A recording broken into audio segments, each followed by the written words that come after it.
मैं Sumitranand Srivastava, assistant professor इतिहास, DBS college Kanpur, BA प्रथम सेमेस्टर इतिहास विषय के छात्रों को गुप्तकालीन सामाजिक दशा, आर्थिक दशा और गुप्तकालीन सांस्कृतिक उपलब्धियों पर व्याख्यान देने के लिए उपस्थित हूँ।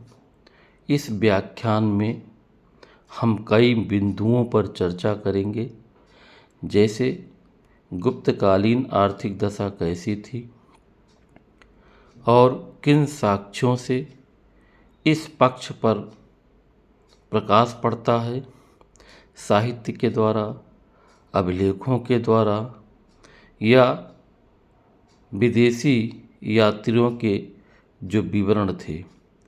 इसी तरह गुप्तकालीन सामाजिक पक्ष पर प्रकाश डालेंगे, तत्कालीन साहित्य, अभिलेख और विदेशी विवरणों के आधार पर भी। साथ ही साथ गुप्तकालीन सांस्कृतिक उपलब्धियों को रेखांकित करने वाले तत्वों जैसे साहित्य, विज्ञान और कलात्मक विवरणों के अंतर्गत वास्तुकला, मूर्तिकला और चित्रकला के क्षेत्र में जो श्रेष्ठतम विकास हुआ, उन सभी पहलुओं पर चर्चा करने का प्रयास करेंगे।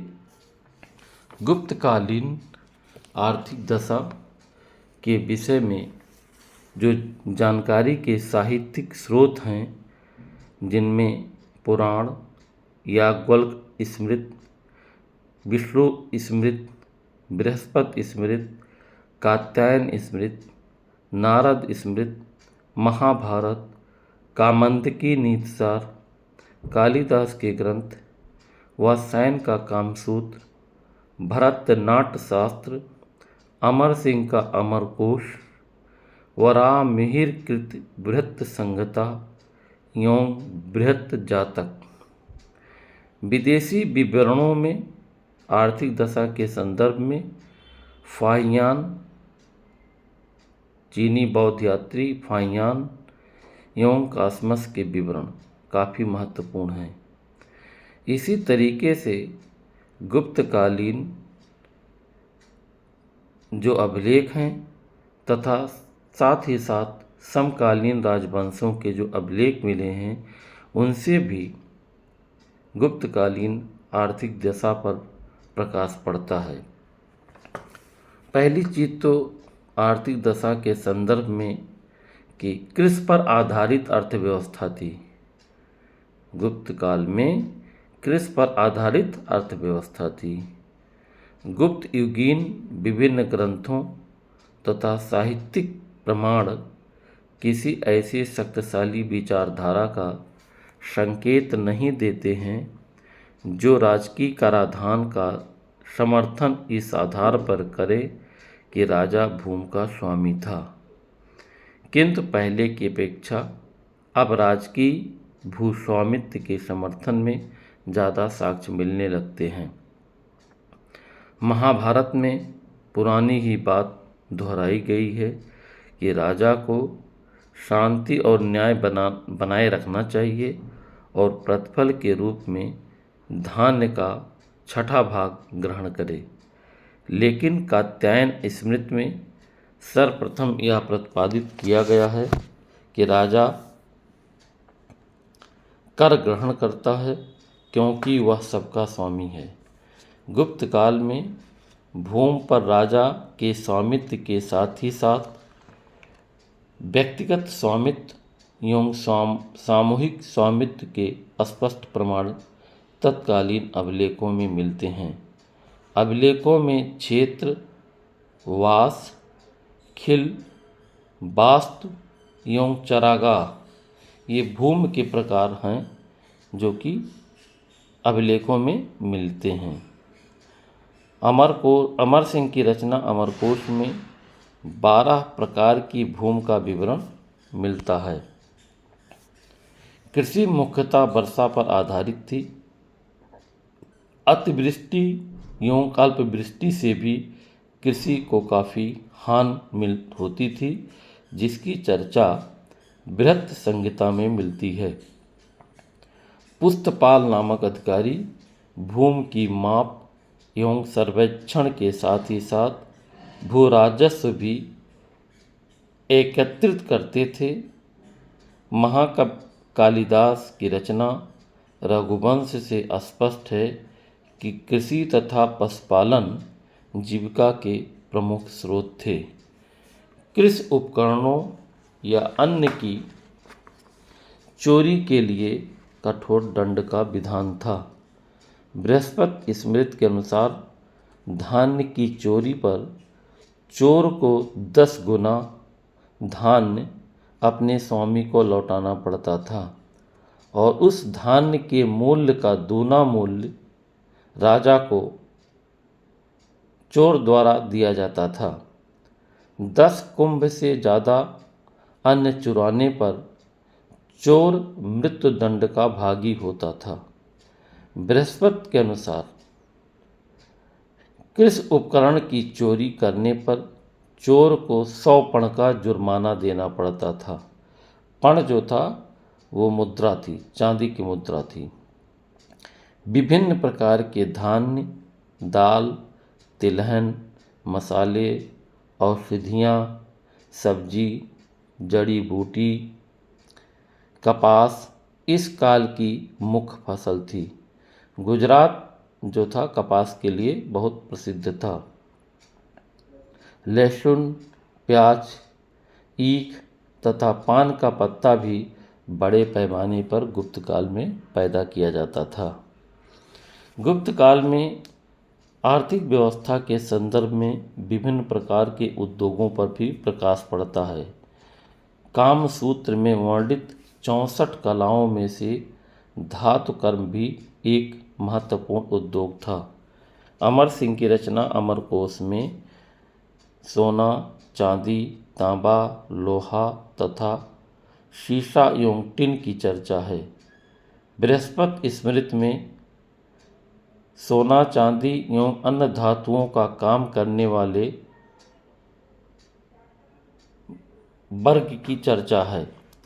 प्रभावती गुप्ता के पूना ताम्रपात्र से ज्ञात होता है कि खनिज एवं वन संपत्ति राजकीय संपत्ति होते थे। प्रभावती गुप्ता चंद्रगुप्त विक्रमादित्य द्वितीय की बेटी थी। तो उसका एक अभिलेख जो है पूना से, महाराष्ट्र से मिला है, जिससे ज्ञात होता है कि खनिज एवं वन संपत्ति पर राज्य का अधिकार होता था। गुप्त काल में आभूषण निर्माण उद्योग एक महत्वपूर्ण उद्योग था। आभूषणों का जो निर्माण होता था वह एक महत्वपूर्ण उद्योग होता था। उस काल की जो साहित्यिक साक्ष्य हैं, जो मूर्तियाँ मिली हैं, उस समय के जो चित्र हैं, उनसे स्पष्ट होता है कि आभूषण निर्माण एक महत्वपूर्ण उद्योग था। गुप्त काल में मोतियों का उत्पादन एक महत्वपूर्ण गतिविधि थी और मोतियों का जो उत्पादन किया जाता था वो दक्षिण भारत में पांड्य राज्य इसके लिए बहुत प्रसिद्ध था। गुप्त काल में नमक उत्पादन भी एक विशेष उद्योग था और नमक 2 प्रकार के होते थे। एक समुद्र से निकाला जाता था जिसे सामुद्रिक कहा गया है और दूसरा जो है चट्टानों से। मृत भांड उद्योग के विषय में जानकारी हमें उत्खननों से होती है। साथ ही साथ तत्कालीन साहित्य एवं चित्रों से मृदभांड उद्योग के विषय में जानकारी मिलती है। चर्म कर्म एक महत्वपूर्ण उद्योग था। अमरकोश एवं नारद स्मृति से इस पर प्रकाश पड़ता है। गुप्त काल में विलास की वस्तुओं का उत्पादन भी एक महत्वपूर्ण उद्योग था। कामसूत्र में तथा कालिदास के विवरण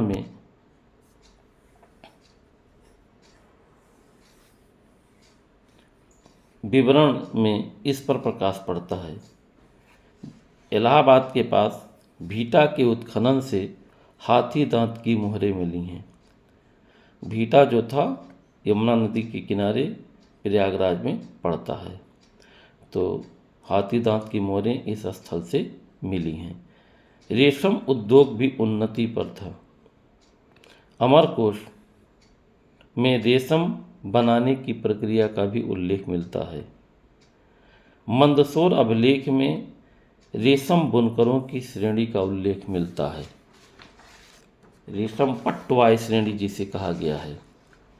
और दक्षिण भारत से काली मिर्च, चंदन, मूंगा, हिमालय से कस्तूरी, अंग, कलिंग तथा आसाम से हाथी और हाथी दांत, पश्चिमोत्तर भारत से अस्त्र भारत के सभी बाजारों में बिकते थे। इससे स्पष्ट होता है कि गुप्त काल में आंतरिक व्यापार विकसित था। यह विकसित आंतरिक व्यापार की झलक गुप्त काल में हमें मिलती है। इसी तरीके से गुप्त काल में समुद्री और विदेशी व्यापार भी विकसित था।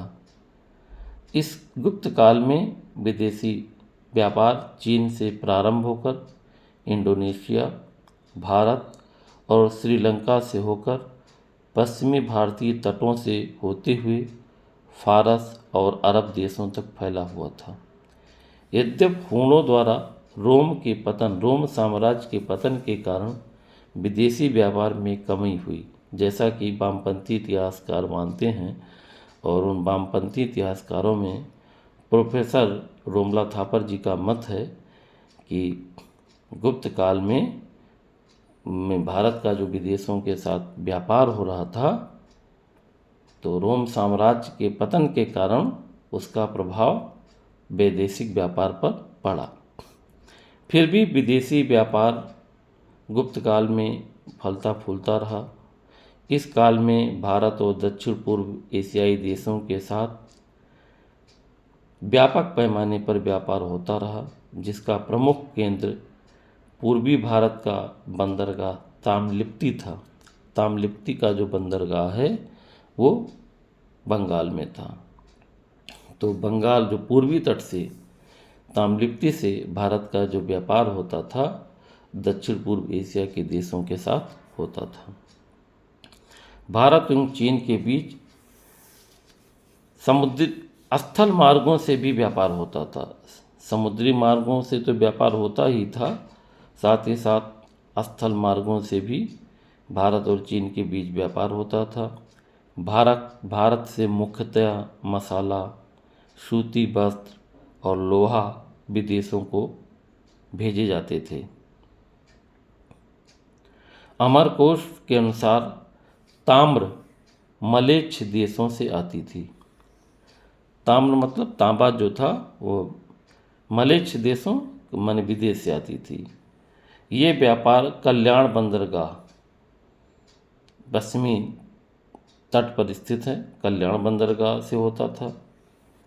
वैशाली के समीप बसाड़ से प्राप्त मिट्टी की मोहरों से तत्कालीन श्रेणी संगठन पर प्रकाश पड़ता है। इस संगठन के विकास की पुष्टि नारद और बृहस्पति स्मृति में वर्णित विस्तृत विधानों से होती है। मार्क्सवादी इतिहासकारों का मत है कि गुप्तकालीन आर्थिक जीवन की जो विशेषताएं मार्क्सवादी इतिहासकार बताते हैं, उन्नत आंतरिक एवं विदेशी व्यापार, संगठित आर्थिक जीवन, व्यवस्थित मुद्रा प्रणाली न होकर भूमि व्यवस्था का आंशिक सामंतीकरण तथा उत्पादन की स्थानीय इकाइयों का जन्म। जो मार्क्सवादी इतिहासकार हैं वो कहते हैं कि गुप्त काल में जो भूमि व्यवस्था का आंशिक सामंतीकरण शुरुआत हो गई थी तथा उत्पादन जो है स्थानीय इकाइयों के द्वारा होता था।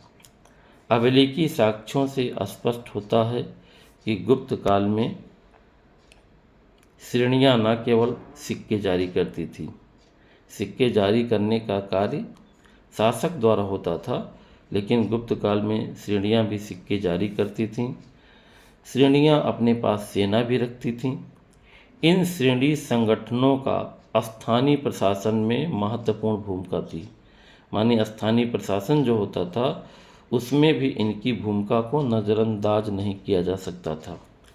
नारद स्मृति में व्यक्त एक कथन से यह निष्कर्ष निकलता है कि इनकी शक्ति बढ़ रही थी, जिससे राज्य की शक्ति को इनसे खतरा प्रतीत हो रहा था। ऊनी वस्त्रों के निर्माण के विषय में नारद स्मृति से सूचना मिलती है। गुप्त काल में सिले हुए कपड़े के प्रयोग का प्रमाण गुप्तकालीन साहित्यिक स्रोत तथा अजंता के भित्ति चित्र में मिलता है। कढ़ाई रंगाई के क्षेत्र में हमें अभिलेखों से सूचनाएं प्राप्त होती हैं। इत्र उद्योग के विषय में सूचना कामसूत्र से होती। वात्स्यायन की रचना कामसूत्र है, जिससे इत्र उद्योग के विषय में जानकारी मिलती है। सुरा निर्माण, शराब निर्माण भी एक महत्वपूर्ण औद्योगिक गतिविधि थी। गुप्त काल में स्त्रियां भी मद्यपान करती थीं। काष्ठ कला या लकड़ी की कला भी 64 कलाओं में से एक महत्वपूर्ण कला थी। शिल्प उद्योग के उन्नत के भी प्रमाण हमें गुप्त काल में मिलते हैं। शिल्प की शिक्षा परंपरागत तरीके से पिता द्वारा पुत्रों को दी जाती थी। इसी तरीके से गुप्त काल के स्रोतों से या गुप्तकालीन स्रोतों से तत्कालीन व्यापार वाणिज्य पर भी प्रकाश पड़ता है। गुप्तकालीन शांति एवं सुव्यवस्था के कारण ही व्यापार और वाणिज्य की उन्नति संभव हुई। कासमस अपनी यात्रा वृत्तांत में कई महत्वपूर्ण भारतीय व्यापारिक केंद्रों का वर्णन करता है। ताम्रलिप्ति पूर्वी भारत के सामुद्रिक व्यापार का एक प्रमुख केंद्र था। रघुवंश में कालिदास की जो रचना रघुवंश है उसमें शहर के बाजारों का, नगर के बाजारों का उल्लेख मिलता है। उस समय के जो व्यवस्थाकार थे या कानून निर्माता थे, याज्ञवल्क्य तथा नारद स्मृति में व्यापार के विभिन्न पहलुओं से संबंधित विस्तृत नियम इनकी रचनाओं में मिलते हैं। श्रेष्ठी तथा सार्थवाह के विषय में अनेक प्रसंग तत्कालीन साहित्य में मिलते हैं, जिससे उनकी गतिविधियों पर प्रचुर प्रकाश पड़ता है। श्रेणियाँ निक्षेप ग्रहण करने का कार्य तथा ब्याज पर ऋण देने का कार्य करती थीं। जो श्रेणियाँ होती थीं वो धन जमा करती थीं और उस धन पर ब्याज भी देती थीं।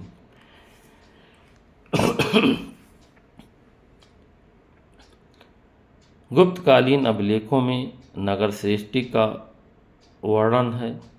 रघुवंश से ज्ञात होता है कि व्यापार आदि दस्युओं से माने डकैतों से पूर्णतया सुरक्षित थे।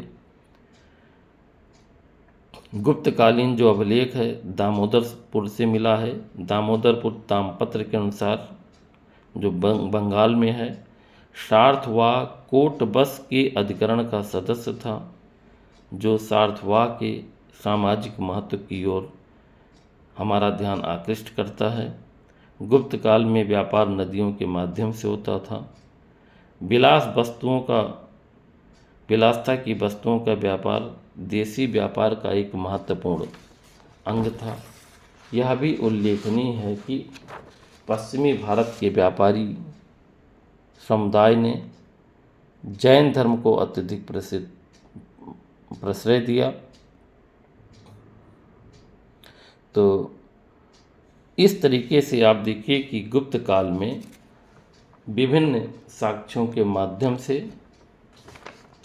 तत्कालीन आर्थिक दशा के विषय में जानकारी मिलती है। इसी तरीके से गुप्तकालीन सामाजिक अवस्था के विषय में भी विभिन्न प्रकार के स्रोतों से हमें जानकारी मिलती है। धर्मशास्त्रों की मान्यताओं के अनुसार गुप्त काल में भी सामाजिक पदानुक्रम में ब्राह्मण वर्ण सर्वोच्च था और उनका प्रमुख कार्य वेदाध्ययन, अध्यापन, पौरोहित्य, यज्ञ संपादन और दान लेना था। योद्धा धर्म के साथ संयुक्त क्षत्रिय वर्ण के लोग जन रक्षण का दायित्व संभालते थे। वैश्य वर्ण के लोग वार्ता, कहने का तात्पर्य कृषि, पशुपालन तथा व्यापार वाणिज्य, ये वार्ता के महत्वपूर्ण अंग हैं, या वार्ता में तीनों शामिल हैं। तो जो वैश्य वर्ण के लोग थे वो इन गतिविधियों में सम्मिलित थे। समाज का जो चौथा वर्ण था शूद्र, समस्त श्रम साध्य कार्य अर्थात सेवा कार्य भी करते थे। या सेवा कार्य करने का जो दायित्व था वो समाज के चौथे वर्ण शूद्र पर था। इस काल में द्विज शब्द का प्रयोग अधिकांशतः ब्राह्मण वर्ण के लिए किया गया था। सामाजिक यथार्थ की विडंबना यह थी कि यदि एक और ब्राह्मणों की शुद्धता पर ज़्यादा बल दिया गया तो दूसरी ओर अछूतों की अपवित्रता पर भी उतना ही बल दिया गया। इस द्विज शब्द का प्रयोग जो अधिकांशतः ब्राह्मण के लिए किया गया है, लेकिन द्विज लोग में जिनका संस्कार होता था वो द्विज कहलाते थे, और जिसका संस्कार नहीं होता था वो अद्विज कहलाते थे। गुप्त युगीन न्याय व्यवस्था में वर्णों की महत्ता बनी रही। सिद्धांत के स्तर पर 4 वर्णों के संबंध में क्रमशः तुला, अग्नि, जल एवं विष के द्वारा परीक्षा का विचार प्रचलित रहा। लोक व्यवहार में साक्षी, दंड, शपथ तथा सांपत्तिक विभाजन सभी क्षेत्रों में वर्ण व्यवस्था का पालन होता रहा। यह भी उल्लेखनीय है कि गुप्त काल में वर्ण व्यवस्था के मानदंडों का भी अतिक्रमण हुआ है। मृच्छकटिकम से सूचना मिलती है कि ब्राह्मण चारुदत्त वैश्य वर्ण का व्यापार या वैश्य वर्ण का कार्य यानी व्यापार करता था। स्कंदगुप्तकालीन इंदौर लेख से भी ज्ञात होता है कि क्षत्रिय वर्ण के कुछ लोग भी वैश्यों का कार्य कर रहे थे। इससे स्पष्ट है कि अन्य वर्ण के लोग अन्य वर्णों का भी कार्य करते थे। ब्राह्मण केवल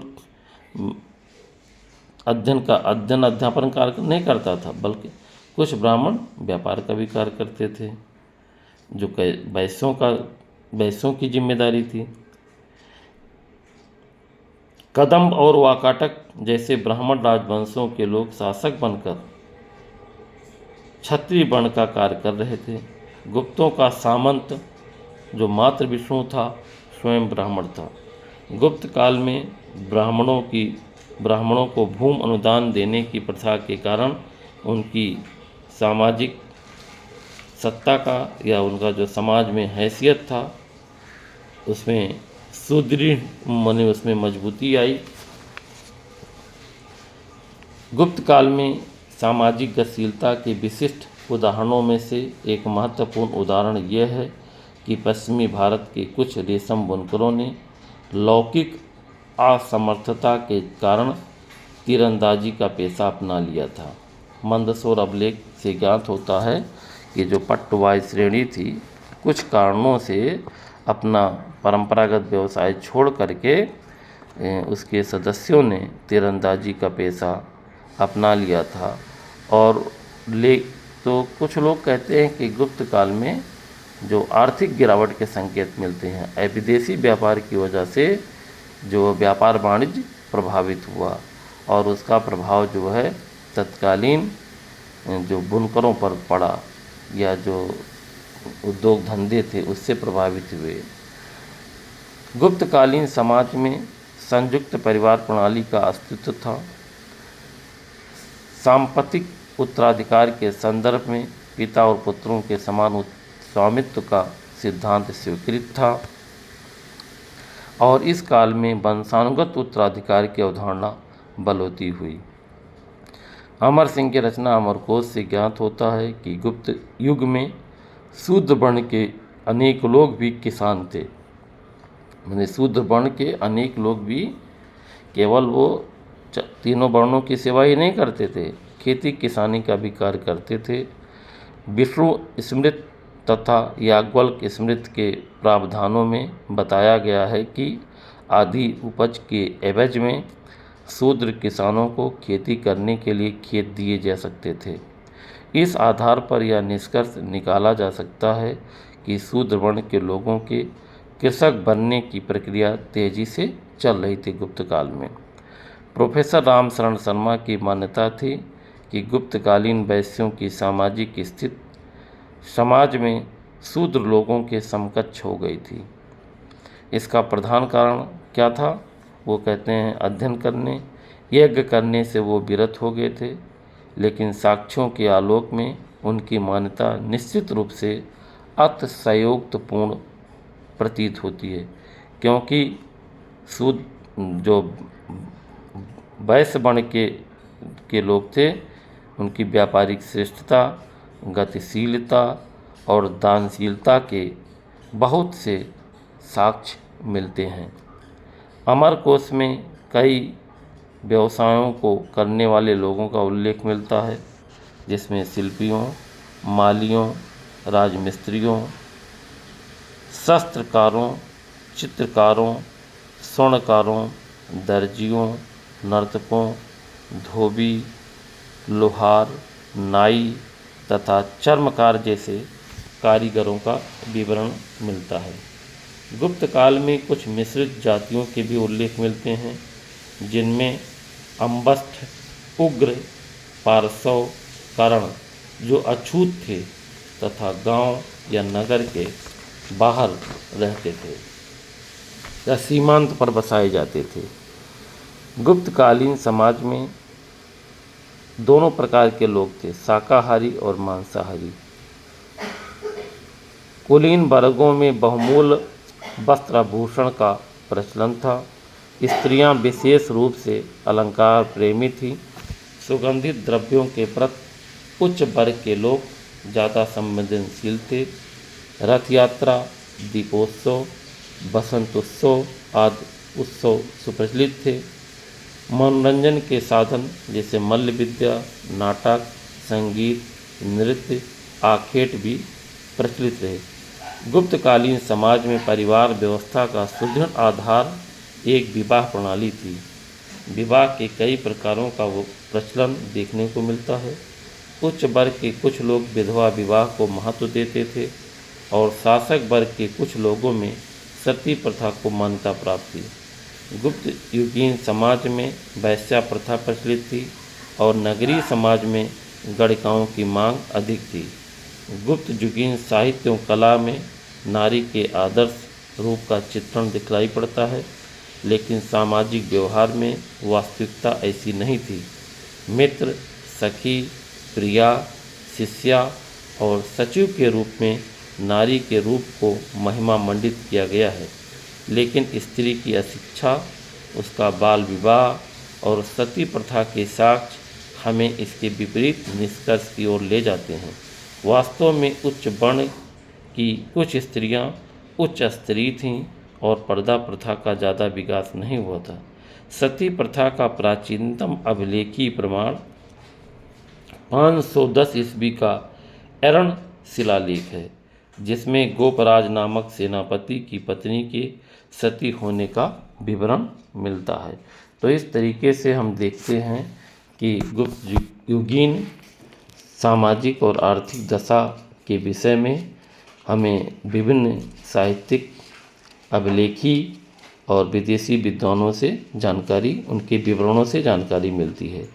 इसी तरीके से गुप्त युगीन सांस्कृतिक उपलब्धियों के संदर्भ में विभिन्न साक्ष्यों से प्रकाश पड़ता है। संस्कृत साहित्य में कहा गया है, जब शस्त्रों द्वारा राष्ट्र की सुरक्षा होती है तभी वहाँ शास्त्रीय चिंतन का विकास होता है। यह कथन गुप्तकाल के संदर्भ में सही प्रतीत होता है। गुप्त युगीन सांस्कृतिक उपलब्धियों को रेखांकित करने वाले तत्वों में साहित्य का स्थान सुरक्षित है। अनेक श्रेष्ठ काव्य प्रणेताओं ने गुप्त युगीन साहित्य को अपनी लेखनी से समृद्ध बनाया।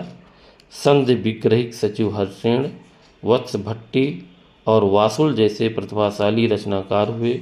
जिनके बारे में हमें केवल अभिलेखों से सूचना मिलती है। गुप्त काल में ही अर्थ गौरव को अभ्यंचित करने वाले भारव ने किराता अर्जुनियम काव्य ग्रंथ की रचना की। भट्टी ने रावण वध लिखा।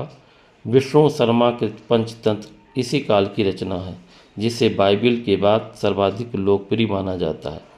विश्व प्रसिद्ध काव्य प्रणेता श्रेष्ठ प्रतिभावान महाकवि कालिदास गुप्त युग के ही एक महान विभूत थे, जिन्होंने मेघदूत, ऋतुसंहार, कुमार संभव और रघुवंश जैसे काव्य ग्रंथ लिखे। उनके नाटक ग्रंथ विक्रमोर्वशी, मालविकाग्निमित्रम और अभिज्ञान शाकुंतलम जैसे महान नाटक ग्रंथ रचे गए। उनके नाटकों में गीतात्मकता के साथ साथ मानववाद का स्वर मुखरित हुआ है। उन्होंने मानवीय संवेदनाओं और लौकिक क्रियाकलापों का सफल चित्रण किया है तथा परंपरा का निर्वाह करते हुए नवीन साहित्यिक भावभूमि की खोज की है। कालिदास के ग्रंथों में उपलब्ध प्रणय गाथा मानव के हृदय पटल पर शाश्वत प्रभाव अंकित करती है। विशाख दत्त ने मुद्रा राक्षस तथा देवी चंद्रगुप्तम, जबकि ये दोनों ग्रंथ मूलतः अप्राप्त है जैसे नाटक लिखे थे। इसी तरह शूद्रक ने मृच्छकटिकम नामक नाटक लिखा। प्रारंभिक पुराणों की रचना, उन्हें प्रारंभिक जो पुराण थे उनकी रचना गुप्त काल में हुई, जिसमें वायु, विष्णु पुराण, ब्रह्मांड पुराण इत्यादि शामिल हैं। अमर सिंह ने अमरकोश की रचना की। चंद्रगोविंद ने चंद्र व्याकरण की रचना की।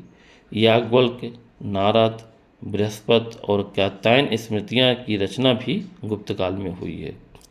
गुप्त काल में उच्च स्तरीय वैज्ञानिक विकास भी हुआ। गणित, औषध, रसायन, खगोल शास्त्र के क्षेत्र में उल्लेखनीय प्रगति दिखाई देती है। इस काल के वैज्ञानिक महान आर्यभट्ट ने आर्यभट्टियम नामक ग्रंथ लिखा।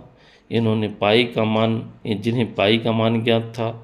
सूर्य ग्रहण तथा चंद्र ग्रहण के सही कारण तथा पाइथागोरस प्रमेय की भी जानकारी थी। उन्हें ज्या कोटेज्या का ज्ञान था और पृथ्वी के गति के बारे में आर्यभट्ट ने महत्वपूर्ण खोज की थी। वराहमिहिर ने बृहत संहिता, पंच सिद्धांतिका जैसे उत्कृष्ट ज्योतिष ग्रंथों की रचना की। गुप्त युग के अंतिम चरण के विद्वान ब्रह्मगुप्त ने सर आइजक न्यूटन से कई शताब्दियों पहले पृथ्वी के गुरुत्वाकर्षण शक्ति के सिद्धांत को खोज लिया था। गुप्त काल में ही चिकित्सा विज्ञान तथा औषध शास्त्र के क्षेत्र में महत्वपूर्ण प्रगति हुई। शरीर के विभिन्न अंगों के उपचार में सफलतापूर्वक शल्य क्रिया करते थे। मोतियाबिंद का सफल निस्तारण भी कर लेते थे।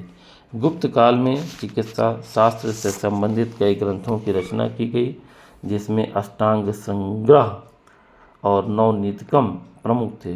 गुप्त काल में लौह धातु से पक्का इस्पात बनाने, पक्का रंग बनाने और कपड़े तथा चमड़े के परिष्करण के क्षेत्र में भी काफ़ी प्रगति हुई। इसके अतिरिक्त गुप्तकालीन सांस्कृतिक उपलब्धियों के अंतर्गत कलात्मक विवरणों का अपना विशेष स्थान है। गुप्त काल में भव्य राजमहलों और अन्य भवनों का निर्माण हुआ। प्रसिद्ध इतिहासविद ए कुमार स्वामी जैसे कलाविद की यथेष्ट मान्यता है कि सारनाथ के धमेक स्तूप का निर्माण भी गुप्त काल में हुआ। गुप्त काल में कई प्रसिद्ध मंदिर बनवाए गए और गुफा की दीवारों पर चित्रों का अंकन हुआ, जिनमें उदयगिर, अजंता एवं बाघ की गुफाएं उल्लेखनीय हैं। गुप्त काल के प्रसिद्ध मंदिरों में भूमरा का शिव मंदिर, नचना कुठार का पार्वती मंदिर, तिगवा का विष्णु मंदिर, देवगढ़ का दशावतार मंदिर, खोह, भीतरगांव, शिरपुर और दर्रा के मंदिर प्रसिद्ध हैं। गुप्तकालीन मंदिरों की कुछ प्रमुख विशेषताएं हैं, जैसे भीतरगांव तथा सिरपुर के लक्ष्मण मंदिर ईंट निर्मित मंदिर है। शेष सभी पाषाण निर्मित हैं।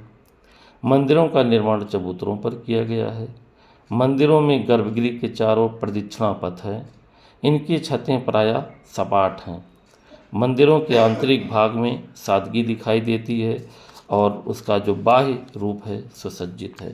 तो इस तरीके से आप देखिए गुप्त काल के जो मंदिर हैं उनकी जो प्रमुख विशेषताएं दिखाई गई हैं। गुप्तकालीन मूर्तिकला की प्रधान विशेषता यह है कि अब मूर्तियों के निर्माण में अलंकृत प्रभामंडल का विशेष ध्यान रखा जाने लगा। साथ ही कुषाण कालीन मूर्तियों के विपरीत गुप्तकालीन मूर्तियों में नग्नता का पूर्णतः अभाव दिखाई देता है। गुप्त काल की मूर्तिकला में बुद्ध सर्वोच्च देवता मान लिए गए, जिनके उदाहरण हमको दो जगहों से मिलते हैं, सुल्तानगंज और सारनाथ। सुल्तानगंज बिहार में है और सारनाथ उत्तर प्रदेश में है। इस काल में विष्णु और शिव की आकर्षक और प्रभावशाली मूर्तियां भी बनाई गईं, जिनमें अनंत साई विष्णु, नरसिंह अवतार और शिव की एक मुखी तथा चतुर्मुखी मूर्तियों उल्लेखनीय हैं।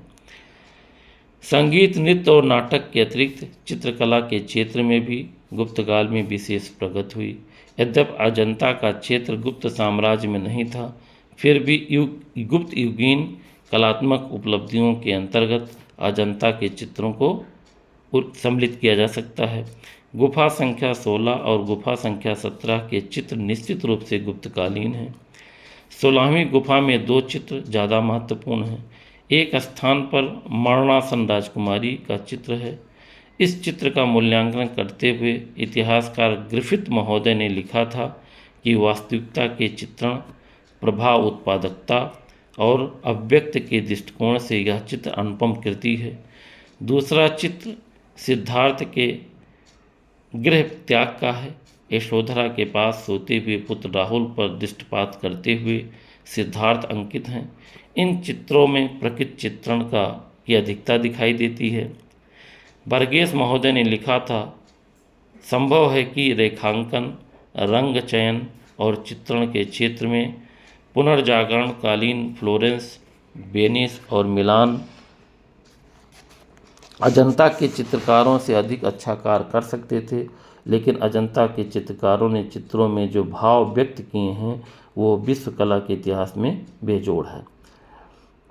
गुप्तकालीन अजंता के चित्रों में सिद्धार्थ के जीवन के विविध दृश्यों का सुंदर चित्रांकन हुआ है, जिन्हें कई कला मर्मज्ञों ने उच्च मूल्यांकन का हकदार माना है। राजा और राजहंस नामक चित्र की प्रशंसा करते हुए सिस्टर निवेदिता ने उसे एक दुर्लभ कृति बताया है। अजंता स्थल के भ्रमण के बाद प्रख्यात चीनी यात्री हुएनसांग ने लिखा था कि इन चित्रों में विराट से विराट और सूक्ष्म में सूक्ष्म का चित्रण सफलतापूर्वक हुआ है। इसी तरीके से मध्य प्रदेश में ग्वालियर के पास बाघ में कुल 9 गुफाएं मौजूद हैं, जो सभी बौद्ध विहार हैं। बाघ चित्रकला की विषय वस्तु बौद्ध धर्म से संबंधित है। यहाँ के चित्रों में विविधता है। बुद्ध और बोधिसत्व के अतिरिक्त राजपुरुष और राजकीय स्त्रियाँ तथा वादक, नर्तक, गायक, अश्वारोही आदि के चित्र बनाए गए हैं। पशु पक्षियों तथा प्रकृति के विभिन्न रूपों का प्रभावशाली अंकन हुआ है। वास्तव में यहाँ की चित्रकला में वेशभूषा, केश विन्यास और अलंकार प्रसाधन का विशेष ध्यान रखा गया है। अजंता की तरह यह स्थल भी बौद्ध भिक्षुओं के निवास तथा पूजा अर्चना का केंद्र था। बाग में चित्र निर्माण की तकनीक अजंता की तरह था। विषय वस्तु, संयोजन, सजावट आदि में भी अजंता और बाग की चित्रकला में समानता दिखाई देती है। गुप्तकालीन उपलब्धियों के कारण ही राष्ट्रवादी इतिहासकारों ने गुप्त काल को स्वर्ण युग कहा है। डॉक्टर रमेश चंद्र मजूमदार की जो रचना है क्लासिकल एज, या गुप्त काल को उन्होंने श्रेष्ठ युग कहा है। लेकिन स्वर्ण युग की मान्यता को पहली बार चुनौती वामपंथी इतिहासकार डी.डी. कौशाम्बी ने दी। उनका मत है कि मानव जाति के इतिहास में अभी तक कोई स्वर्ण युग नहीं हुआ है, यदि कभी होगा तो वह भविष्य में होगा। इसी तरह की मान्यता ज़्यादातर वामपंथी इतिहासकार भी रखते हैं।